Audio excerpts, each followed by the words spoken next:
Ìròyìn tí ó ń jà ràìnràìn kiri báyìí ṣùgbọ́n tí kò tíì sí ẹni tí ó lè fìdí ẹ̀ múlẹ̀ báyìí òun ni wípé orílẹ̀-èdè Amẹ́ríkà wọ́n ti bẹ̀rẹ̀ sí ní máa gbé ogun ti ààrẹ Bọ́lá Ahmed Tinubu wípé lásìkò ètò ìdìbò ọdún 2027 kí àlàáfíà kó lè wà lórílẹ̀-èdè Nàìjíríà káwọn sì lè mọ̀ wípé wọn ò máa rẹ́ àwọn Kìrìsìtẹ́nì jẹ lórílẹ̀-èdè Nàìjíríà àfi kí ààrẹ Bọ́lá Ahmed Tinubu kí ó pààrọ̀ mùsùlùmí tó fi ṣe igbákejì bíi tiẹ̀ ìyẹn sẹ́nitọ̀ Kashim Shettima kó sì yan Kìrìsìtẹ́nì gẹ́gẹ́ bí igbákejì ẹ̀ láti fi rọ́pò ẹ̀. Ẹ rántí wípé lọ́dún 2023 tí Tinubu tó fẹ́ díje dupò ààrẹ ni ló yan mùsùlùmí bíi tiẹ̀ ìyẹn Kashim Shettima èyí tí wọ́n ń pè ní Muslim ticket tó sì jẹ́ pé níṣe ni àwọn Kìrìsìtẹ́nì kan ni wọ́n yarí tí wọ́n rí gẹ́gẹ́ bí ìyànjẹ nítorí pé bó ṣe máa ń ṣe òṣèlú pàápàá ipò ààrẹ ni pé bí ààrẹ bá jẹ́ mùsùlùmí igbákejì ẹ̀ gbọ́dọ̀ jẹ́ Kìrìsìtẹ́nì bí ààrẹ bá sì jẹ́ Kìrìsìtẹ́nì igbákejì ẹ̀ gbọ́dọ̀ jẹ́ mùsùlùmí ṣùgbọ́n tẹ́lẹ̀ tó ti yí padà lórí Tinubu látọdún 1999 tíjọba àwarawa tó ti padà dé táwọn Kìrìsìtẹ́nì kan tí wọ́n sì ń bínú gidigidi pé àwọn ò faramọ́ irú eléyìí. Ṣá o pẹ̀lú bí ààrẹ orílẹ̀-èdè Amẹ́ríkà Donald Trump bó ṣe fẹ̀sùn kan ìjọba Tinubu wípé wọ́n lajú sílẹ̀ táwọn afẹ̀míṣòfò alákatakítí ẹ̀sìn Islam tó fi ń pa àwọn Kìrìsìtẹ́nì nìkan ṣoṣo nípakúpa ní Nàìjíríà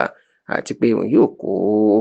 àwọn jagunjagun wọ Nàìjíríà láti wá pa àwọn afẹ̀míṣòfò náà àti láti wá dáàbò bo àwọn Kìrìsìtẹ́nì. Èyí ló máa jẹ́ kí ìjọba Tinubu kó sáré gbé àwọn oníṣẹ́ dìde lọ sí Amẹ́ríkà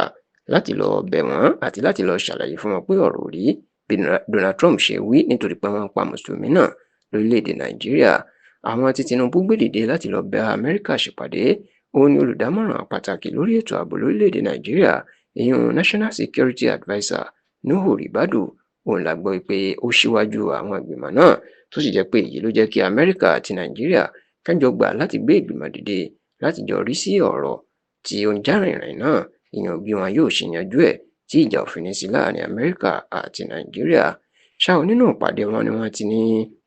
wọ́n ní ààrẹ Donald Trump àti Amẹ́ríkà ní kí Tinubu kó pààrọ̀ igbákejì ẹ̀ sí Kìrìsìtẹ́nì lọ́dún 2027 nígbà tó sì tún gbé ìròyìn náà jáde lọ́jọ́bọ̀ tí ṣe tọ́ọ̀sì ọ̀sẹ̀ tá a wà nínú ẹ̀ yìí. Ìwé ìròyìn The Sun newspaper wọ́n fìdí ẹ̀ múlẹ̀ pé àwọn Amẹ́ríkà wọ́n ti ń da Tinubu láàmú wọ́n sì ti ń gbógun tì í gidigidi pé ó gbọ́dọ̀ fi Kìrìsìtẹ́nì ó gbọ́dọ̀ fi ṣe igbákejì ni èyí tí kò tíì sẹ́nikẹ́ni tó lè sọ bóyá Tinubu yóò dá wọn lóhùn. Kódà àwọn èèyàn ti ń sọ pé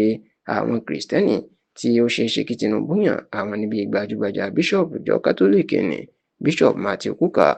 abẹnugan ilé ìgbìmọ̀ aṣòfin kékeré l'Àbújá tẹ́lẹ̀ Yakubu Dogara àti mínísítà ọ̀rọ̀ ààbò lórílẹ̀‐èdè yìí Christopher Musa tí gbogbo wọn jẹ́ Kìrìsìtẹ́nì. Bẹ́ẹ̀ làwọn kan ti ń sọ pé gómìnà ìpínlẹ̀ Plateau náà Caleb Mutfwang òun náà ó jẹ́ Kìrìsìtẹ́nì àti àwọn míì bẹ́ẹ̀ bẹ́ẹ̀. Ṣùgbọ́n dàsìkò yìí tẹlifíṣàn Yorùbá Tòótọ́ kò lè fìdí ẹ̀ múlẹ̀ bóyá Tinubu yóò ṣerú nǹkan bẹ́ẹ̀ nítorí ọ̀pọ̀ èèyàn gbàgbọ́ pé ó léwu fún un pàápàá láti lè rí ìbò lọ́dọ̀ àwọn Haúsá tó jẹ́ pé ẹ̀sìn Islam ni làwọn gbèrú sórí.